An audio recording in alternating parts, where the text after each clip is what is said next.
बंधु मैंने आज भिडियो मु आपण मानक एपरी एक गछ विषय कहवाक जाऊँगी जहाँ आपणकर शरीर को अनेक रोगर भल करे जहाँ उपरे आपण लक्ष लक्ष टंका खर्च करुछंती किंतु लाभ नाम आपण को केवल टिके आराम मिलता है किंतु यही गछर व्यवहार करी आपण आपणक जीवनर दुख एवं रोगरू आपण मुक्ति पाई पारिबे।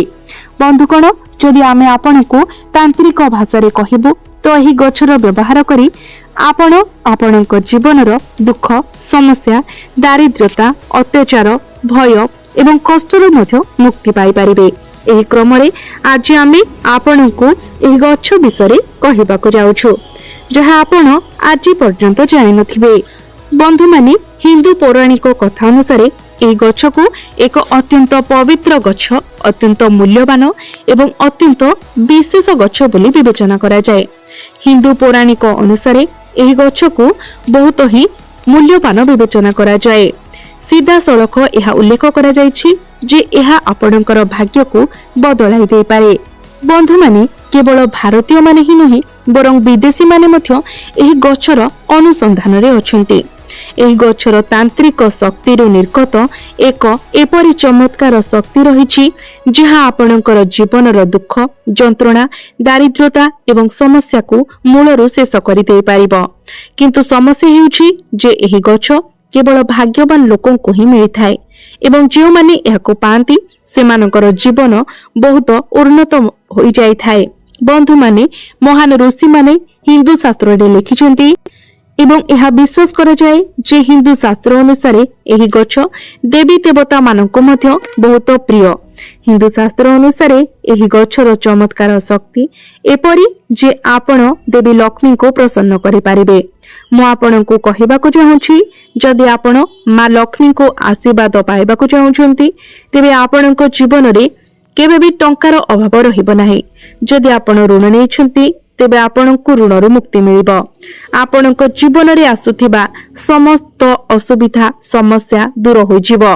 आपणको नवग्रहंकर समर्थन मिलिबो।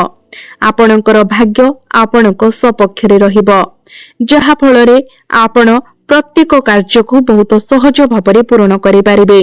बहुत सहज भाव आपणको प्रत्येक क्षेत्र रे सफलता मिलिबो।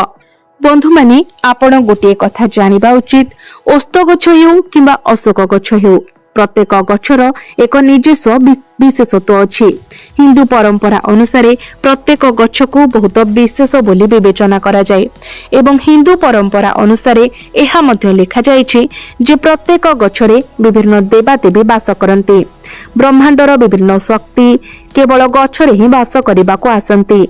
जदि आपण पुराना समय लोकों को देखंती तेबे आपण देखिबे जे गोटे गछ देखिबा परे सेमाने निश्चित भाबरे ताको नमस्कार करंती गछरे जल अर्पण करंती कोनोसी प्रकार लाल सूता किंबा कोनोसी छिट कन्ना बांधी थांती। अनेक लोक याको अंधविश्वास बोली मानि थांती किंतु जदि आजिर समय देखा जाए विदेशी लोक माने मध्य हिंदू कला एवं स्मृति को ग्रहण करुछंती। सेमाने निजर आयुर्वेदिक चिकित्सा पाई भारत आसुछंती। सेमाने जहा इच्छा पूर्ण करबाको चाहुछंती भारत को आसी निजर इच्छा पूर्ण करुछंती। किंतु दुखर कथा हेउछि जे भारतीय लोक माने भारतीय संस्कृति रु दूरे जाउछंती। बंधु माने आपण देखुथिबे एही गछर नाम हेउछि धळा कंटकारी। एक एपरी गछ जेउथिरे कंटा प्रचुर परिमाण रे मिलिथाय। एहार कंटा बहुत अधिक तेणु एहाको कंटकारी कहा जाय। एबे जदि आपण एहार चमत्कार व्यवहार जानती तेबे आपण केबे भी आपणक जीवन रे कोनोसी असुविधार सम्मुखीन हेबे नाही। आमे आपणकू एही वीडियो रे जहा कहबाक जाउछु ताहार गोटी धाडी मध्य आपण स्किप करंतु नाही कारण जदि आपण गोटी भी धाडी स्किप करि देउछंती तेबे बंधु माने आपण आपणक जीवन रे एक बहुत बड़ क्षति करिवे।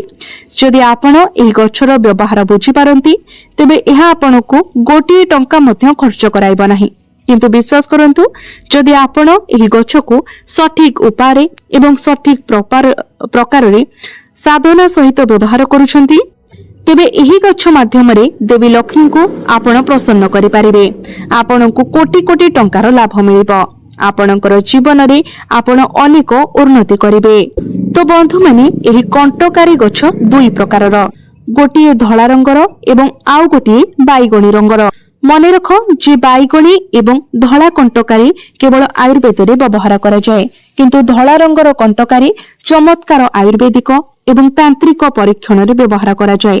तेणु बंधु माने आमे आपनको कहिबाकू जाउछु जे जदि धला कंटकारी आपनको घर पाखरे अछि तेबे तार जत्न नियंतु, कारण एही गछ आपनको जीवन रे बहुत लाभ आनी देबो। हिंदू पुराण रे धला कंटकारी विषय उल्लेख करा जायछि। प्रथमे आपण एहाकू बुझिबा उचित। जेउठारे पोता जाइथिबा धन, स्थायी पोता जाइथिबा रूपा सुना प्राचीन काल रे राजा सम्राट किमा परस्पर शत्रु माने सेमानकर धन को माटी तले कोनोसी स्थान रे पोति देउथिले किंबा एपरि किछि करूथिले जहा सुना को माटी तले रखि देउथिले किंबा सेठारे कोनोसी प्रकारर अलंकार किंबा एपरि किछि थिबो जहा बहुत मूल्यवान थिबो। जदि एहाकू माटी रे पोता थाए तेबे हिंदू परंपरा अनुसार धला कंटकारी गछ सेठारे निश्चित भाबरे बढ़िताए। सेठारे अन्य कोनोसी गछलता बढ़िबो नाही, किंतु धला कंटकारी निश्चित भाबरे बढ़िबो। किंतु एथिपाई किछि शर्त मध्य रहुछि। धला कंटकारी तीनोटी शर्तरे जे कोनोसी पोता जाइथिबा धन उपरे बढ़िथाए। प्रथमतः जदि आपण श्मशान रे धला कंटकारी बढ़िबार देखंती तेबे विश्वास करंतु श्मशान रे कोनोसी स्थान रे पोता जाइथिबा धन अछि। द्वितीयतः जदि धला कंटकारी मंदिर चारि पाखरे बढ़ुछि तेबे मंदिर चारि पाखरे निश्चित भाबरे गुप्त संपत्ति रहिछि। जदि आपण सेठाकू जाई खोलिबे तेबे आपण निश्चित भाबरे किछि ना किछि पाइबे। एवं जदि धला कंटकारी गछ पुराना जंगल रे बढ़ुछि तेबे एहार अर्थ हेउछि जे पुराना मुद्रा सेठारे रहिछि, पुराना स्वर्ण मुद्रा सेठारे रखा जाइछि। सेठारे रूपा अछि कि नाही किंबा एही प्रकारर किछि अछि जहा बहुत मूल्यवान, यह आपनको धन्य करि पारे। हिंदू पौराणिक कथा अनुसार एही तीनोटी अवस्था हेउछि जोंठिरे आपनको धला कंटकारी मिलिबो। बंधु माने जदि आपण आपणको जीवन रे बहुत असुविधा दे गति करूछंती, आपणको उपरे ऋण करज रहिछि, दारिद्र्यता भय आपणको छाडी जाउ नाही, तबे धला कंटकारी आपणको पई बहुत उपयोगी साब्यस्त हेबो। जदि आपण मां लक्ष्मी को आशीर्वाद पाइबाकू चाहुछंती तेबे आपणको धला कंटकारी व्यवहार करिबाकू पड़िबो। आपणकर दुख दारिद्र्यता समस्या सब किछि दूर होई जिवो, कारण हिंदू पौराणिक कथा अनुसार जे देवी लक्ष्मी को आशीर्वाद पाए ताकू जीवन रे केबे भी दुखर सम्मुखीन हेबाकू पड़िबो नाही। धला कंटकारी साहाय्य रे आपण देवी लक्ष्मी को आशीर्वाद पाई परिबे, कारण मां लक्ष्मी धला कंटकारी को बहुत भल पाती। एथिपाई आपणको किछि उपाय करिबाकू पड़िबो। आपण केवल प्रत्येक शुक्रवार संध्या 7टा पूर्वरु एवं संध्या 5टा परे मां लक्ष्मी को एक धला कंटकारी फूल अर्पण करंतु। जदि आपण 11 शुक्रवार पई एहा करूछंती तेबे विश्वास करंतु आपणको देवी लक्ष्मी को आशीर्वाद तुरंत मिलिबो एवं आपणकर कष्ट दुख एवं समस्या दूर होई जिवो। आपणको पई धन आसीबार बाट खोली जिवो। चुंबक परि टंका आपणको आडको आकर्षित हेबो। जदि आपण एहाकू विश्वास करूनांती तेबे 11 शुक्रवार रे महालक्ष्मी को केवल एक धला कंटकारी फूल अर्पण करंतु, किंतु सेही फूल धला हेबा उचित।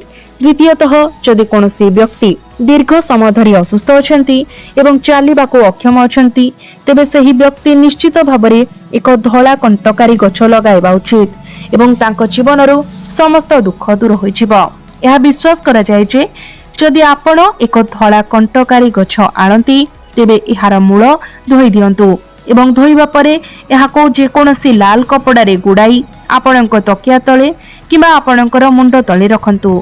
आपणको उपरे जे कोनोसी नकारात्मक शक्ति रहिछि, दुष्ट छाया किबा कला जदू रहिछि, एही प्रकारर समस्त समस्या आपणको ठारू स्वयंचालित भाबरे दूर होई जिवो। आपण दौड़ीबाकू आरंभ करिवे, अर्थात जे थरे चालिबाकू अक्षम थिला से दौड़ीबाकू आरंभ करिवो। जदि तुमे एहा कर तेबे विश्वास कर तुम जीवन रे अनेक कष्ट तुम ठारू दूरेई जिवो। जदि केही तुम उपरे मंत्र साधना करिछि, केही तुम उपरे मंत्र चलाइछि, जदि तुमे किछि जादू विद्यार सम्मुखीन हेउछ तो तुमको धला कंटकारी गछर मूलको एक हलदिया कपड़ा रे गुडाई निजर तकिया तळे रखिबाकू पड़िबो। जे कोनोसी प्रकारर तंत्र मंत्र कला जादू जहा भी हेउ ଏହି ଧଳା କଣ୍ଟକାରୀ ଫୁଲ ଗଛର ମୂଳକୁ ଆପଣଙ୍କ ତକିଆ ତଳେ ରଖି ଦିଅନ୍ତୁ। ଏସବୁ କିଛି ନଷ୍ଟ ହୋଇଯିବ। ଆମେ ଏବେ ଆପଣଙ୍କୁ ଯାହା କହୁଛୁ ତାହା ଏପରି ଜିନିଷ ଯାହା ଆପଣ କେବଳ ହିନ୍ଦୁ ପୁରାଣରେ ପାଇପାରିବେ। ଏହି ପ୍ରକାରର ସମସ୍ତ ସମସ୍ୟାରୁ ଆପଣ ମୁକ୍ତି ପାଇପାରିବେ। ଯେତେବେଳେ ଏକ ନୂତନ ଘର ତିଆରି ହୁଏ, ଲୋକମାନେ ତା ଉପରେ ନିଜର ଖରାପ ନଜର ଏବଂ ମନ୍ଦ ଉଦ୍ଦେଶ୍ୟ ଲଗାଇବା ଆରମ୍ଭ କରନ୍ତି, ଯାହା ଫଳରେ ନୂତନ ଘର ନିର୍ମାଣ ହେବା ସମୟରେ ବହୁତ ଅଦରକାରୀ ଘଟଣା ଘଟିବାକୁ ଲାଗେ। ନକାରାତ୍ମକ ଶକ୍ତି ସେଥିରେ ପ୍ରବେଶ କରେ ଏବଂ ସେହି ଘର ଭଲ ହୁଏ ନାହିଁ ଏବଂ ଆପଣଙ୍କ ପାଇଁ ବହୁତ ସମସ୍ୟା ଆଣିଦିଏ। ଏହା ଆପଣଙ୍କର ଇଚ୍ଛା ଅନୁସାରେ ହୁଏ ନାହିଁ। ଏହା କେବଳ ଗୋଟିଏ ସମାଧାନ ଅଛି। ଯେତେବେଳେ ଆପଣଙ୍କ ଘରର ଆପଣ ନିଅ ଖୋଳୁଛନ୍ତି, ଧଳା କଣ୍ଟକାରୀ ପତ୍ର ଛିଣ୍ଡାଇ ଆଣି ଆପଣଙ୍କର ନିଅରେ ପକାଇ ଦିଅନ୍ତୁ, ଯାହା ଫଳରେ ନକାରାତ୍ମକ ଶକ୍ତି ଆପଣଙ୍କ ଘରେ କେବେ ପ୍ରବେଶ କରିପାରିବ ନାହିଁ। ଏବେ ଆପଣଙ୍କୁ କହିଦେଉଛୁ ଯେ ଯଦି କେହି ଆପଣଙ୍କ ଘର ଉପରେ ଖରାପ ନଜର ପକାଉଛି, ତେବେ ସେହି ଖରାପ ନଜର ଆପଣଙ୍କ ଉପରେ ପ୍ରଭାବ ପକାଇବ ନାହିଁ। ଖରାପ ନଜର ଆପଣଙ୍କ ଘରୁ ଦୂରରେ ରହିବ ଏବଂ ଯଦି ଆମେ ଆପଣଙ୍କୁ ସରଳ ଭାଷାରେ କହିବୁ, ତେବେ ଆପଣଙ୍କ ଘରର ପରିବେଶ ବହୁତ ଭଲ ରହିବ ଏବଂ ସେହି ଘରୁ ଆପଣଙ୍କୁ ବହୁତ ଆଶୀର୍ବାଦ ମିଳିବ। ଆପଣଙ୍କର ଘରର ଦିଗ ଯେଉଁଠାରେ ଥାଉ ନା କାହିଁକି, କିନ୍ତୁ ଧଳା କଣ୍ଟକାରୀର ଏକ ପତ୍ରକୁ ମାଟିରେ ପୋତି ଦେବା ଦ୍ୱାରା ଆପଣଙ୍କୁ ବହୁତ ଲାଭ ମିଳିବ। ଏହା ହିନ୍ଦୁ ପୁରାଣରେ ସ୍ପଷ୍ଟ ଭାବରେ ଲେଖାଯାଇଛି। ଆଜିର ଭିଡିଓରେ ଆମେ ଆପଣଙ୍କୁ ସେହି ସୂଚନା ଦେଉଛୁ ଯାହା ଆପଣଙ୍କୁ ଖୁବ୍ କମ୍ ମିଳିବ, କିନ୍ତୁ 1 ଟଙ୍କା ଖର୍ଚ୍ଚ ନ କରି ଆପଣ ଏହି ଗଛ ସାହାଯ୍ୟରେ ଅନେକ ରୋଗର ଚିକିତ୍ସା ମଧ୍ୟ କରିପାରିବେ। ଆପଣଙ୍କର ନିଦ୍ରା ଭାଗ୍ୟକୁ ଜାଳିପାରିବେ। ବନ୍ଧୁମାନେ, ଆପଣ ଥରେ ଜାଣିବା ଉଚିତ ଯେ ଯଦି ଆପଣଙ୍କର ବ୍ୟବସାୟ ଆଗକୁ ବଢୁନାହିଁ, ଘରେ ସମୃଦ୍ଧି ନାହିଁ, ତେବେ ଆପଣ ଏହି ଗଛକୁ ସଠିକ ଉପାୟରେ ବ୍ୟବହାର କରିପାରିବେ। ଆସନ୍ତୁ ଆମେ ଆପଣଙ୍କୁ କହିଦେଉଛୁ ଯେ ଯଦି ଆପଣଙ୍କ ଘରେ ସୁଖ ସମୃଦ୍ଧି ନାହିଁ, ଆପଣଙ୍କ ଘରକୁ ଆସୁଥିବା ଧନ କୌଣସି ନା କୌଣସି ବାଟରେ ଖର୍ଚ୍ଚ ହୋଇଯାଉଛି, ତେବେ ଆପଣଙ୍କୁ କେବଳ ଏହି ଗଛଟିକୁ ଆଣିବାକୁ ପଡ଼ିବ। ଏହାର ମୂଳକୁ ଧୋଇ ଶୁଖାଇ ଦିଅନ୍ତୁ, ତାପରେ ଗୋଟିଏ ପାଉଡର ବନାନ୍ତୁ। ଆପଣ ସେହି ପାଉଡରକୁ ପ୍ରତ୍ୟେକ ଦିନ ନିଜ କପାଳରେ ତିଳକ ଭରି ପିନ୍ଧନ୍ତୁ। ଯେତେବେଳେ ଆପଣ ଏହାର ତିଳକ ଲଗାଇବେ, ଏହାକୁ ବୁଢା ଆଙ୍ଗୁଠି ସାହାଯ୍ୟରେ ଲଗାନ୍ତୁ, କାରଣ ଏହା ବିଶ୍ୱାସ କରାଯାଏ ଯେ ହିନ୍ଦୁ ପୁରାଣ ଅନୁସାରେ ବୁଢା ଆଙ୍ଗୁଠିରେ ଅଗ୍ନି ବାସ କରନ୍ତି ଏବଂ ଯଦି ଆପଣ ଏହି ତିଳକକୁ ଆପଣଙ୍କର ତୃତୀୟ ଆଖିରେ ଲଗାନ୍ତି, ତେବେ ବିଶ୍ୱାସ କରନ୍ତୁ ଆପଣଙ୍କୁ ମା ଲକ୍ଷ୍ମୀଙ୍କର ଆଶୀର୍ବାଦ ମିଳିବ। ଆପଣ ଉନ୍ନତି କରିବେ। ଆପଣଙ୍କର ଗୃହରେ ଧନ ଧାନ୍ୟ ସୁଖ ସମୃଦ୍ଧି ବଢିବ। ଆପଣଙ୍କର ବ୍ୟବସାୟରେ ବୃଦ୍ଧି ହେବ। ଯଦି ଆପଣ ଚାକିରି ପାଇଁ ପ୍ରସ୍ତୁତି କରୁଛନ୍ତି ଏବଂ ଆପଣଙ୍କୁ ଚାକିରି ମିଳୁନାହିଁ, ସେଥିପାଇଁ ଆପଣ ଚିନ୍ତିତ ଅଛନ୍ତି, ତେବେ ଆପଣ ଏହି ଗଛକୁ ସଠିକ ଭାବରେ ବ୍ୟବହାର କରିପାରିବେ। ଆମେ କହୁନାହୁଁ ଯେ ଆପଣ ଆଦୌ ପ୍ରସ୍ତୁତି କରନ୍ତୁ ନାହିଁ। ଯଦି ଆପଣ ଏହି ଗଛର ବ୍ୟବହାର କରନ୍ତି, ତେବେ ଆପଣଙ୍କୁ ଚାକିରି ମିଳିବ, କିନ୍ତୁ ଆପଣଙ୍କୁ ଆପଣଙ୍କର ଚାକିରି ପାଇଁ ପରିଶ୍ରମ ମଧ୍ୟ କରିବାକୁ ପଡ଼ିବ। ଦୁର୍ଭାଗ୍ୟବଶତଃ ଯଦି ଆପଣଙ୍କୁ ଚାକିରି ମିଳୁନାହିଁ, ଯୋଗ୍ୟତା ଥିବା ସତ୍ତ୍ୱେ ମଧ୍ୟ ଆପଣଙ୍କୁ ଚାକିରି ମିଳୁନାହିଁ, ତେବେ ଏହି ଗଛରୁ ଏକ ଫୁଲ ଛିଣ୍ଡାଇ ଆପଣଙ୍କ କୋଠରୀରେ ଏକ ପୁସ୍ତକରେ ଚାପି ରଖନ୍ତୁ। ଯେଉଁ ପୁସ୍ତକକୁ ଆପଣ ପଢୁଛନ୍ତି, ଆପଣ ଚାକିରି ପାଇଁ ପ୍ରସ୍ତୁତ ହେଉଛନ୍ତି। ଯଦି ଆପଣ କଠିନ ପରିଶ୍ରମ କରୁଛନ୍ତି ଏବଂ ଭାଗ୍ୟ ଆପଣଙ୍କୁ ସାଥ ଦେଉନାହିଁ, ତେବେ ଭାଗ୍ୟ ଆପଣଙ୍କୁ ସମର୍ଥନ କରିବ। ନବଗ୍ରହ ଆପଣଙ୍କୁ ସାଥ ଦେବେ, ଯାହା ଫଳରେ ଆପଣଙ୍କୁ ଚାକିରି ମଧ୍ୟ ମିଳିଯିବ। ଧଳା କଣ୍ଟକାରୀ ଫୁଲକୁ ଛିଣ୍ଡାଇ ଆପଣଙ୍କର ଯେକୌଣସି ପୁସ୍ତକରେ ରଖନ୍ତୁ। ବନ୍ଧୁମାନେ, ଏପର୍ଯ୍ୟନ୍ତ ଆମେ ଆପଣଙ୍କୁ ଏହାର ତାନ୍ତ୍ରିକ ଶକ୍ତି ବିଷୟରେ କହିଛୁ। ଏବେ ଆପଣ ଆମକୁ ଏହାର କିଛି ଆୟୁର୍ବେଦ ଗୁଣ ବିଷୟରେ ଜଣାଇବା ଉଚିତ। ଯଦି ଆପଣଙ୍କର ଦାନ୍ତରେ ଯନ୍ତ୍ରଣା ହେଉଛି, ଆପଣଙ୍କୁ ପାଇରିଆ ରୋଗ ହୋଇଛି ଏବଂ ଆପଣ ଏଥିପାଇଁ ହଜାର ହଜାର ଟଙ୍କା ଖର୍ଚ୍ଚ କରିଛନ୍ତି, ତେବେ ଏବେ ଆପଣଙ୍କୁ ଏହା କରିବାକୁ ପଡ଼ିବ ନାହିଁ। ଯଦି ଆପଣ ଧଳା କଣ୍ଟକାରୀ ଗଛର ମୂଳ ସହିତ 7 ଦିନ ପର୍ଯ୍ୟନ୍ତ ସେଥିରେ ଦାନ୍ତ ଘଷନ୍ତି, ତ ଆପଣ ଜାଣି ନିଅନ୍ତୁ ଆପଣଙ୍କର ପାଇରିଆ ଦୂର ହୋଇଯିବ, ମାଢିର ଯନ୍ତ୍ରଣା ଦୂର ହୋଇଯିବ। ଯେଉଁ ରୋଗ ପାଇଁ ଆପଣ ହଜାର ହଜାର ଟଙ୍କା ଖର୍ଚ୍ଚ କରିଛନ୍ତି, ତାହା କେବଳ ଗୋଟିଏ ମୂଳରେ ଭଲ ହୋଇପାରିବ। ବନ୍ଧୁମାନେ, ମୁଁ ଆପଣଙ୍କୁ କହିବି, ଯଦି ଆପଣଙ୍କ ଘରେ ଧଳା କଣ୍ଟକାରୀ ଗଛ ଅଛି, ତେବେ ଆପଣଙ୍କୁ ଅନେକ ଲାଭ ପ୍ରାପ୍ତି ହେବ। ରୋଗରୁ ମୁକ୍ତି ମିଳିବା ସହିତ ଆପଣଙ୍କର ଭାଗ୍ୟରେ ମଧ୍ୟ ଉନ୍ନତି ଆସିବ। ତ ବନ୍ଧୁମାନେ, ମୋର ଏହି ଭିଡିଓଟି ଯଦି ଆପଣଙ୍କୁ ଭଲ ଲାଗିଥାଏ, तो भिडियोटी को लाइक करी चैनलटी को सब्सक्राइब करदेवे एवं कमेंट बॉक्स रे भक्ति एवं श्रद्धार सहित जय श्री जगन्नाथ जय मां लक्ष्मी निश्चय लिखिबे।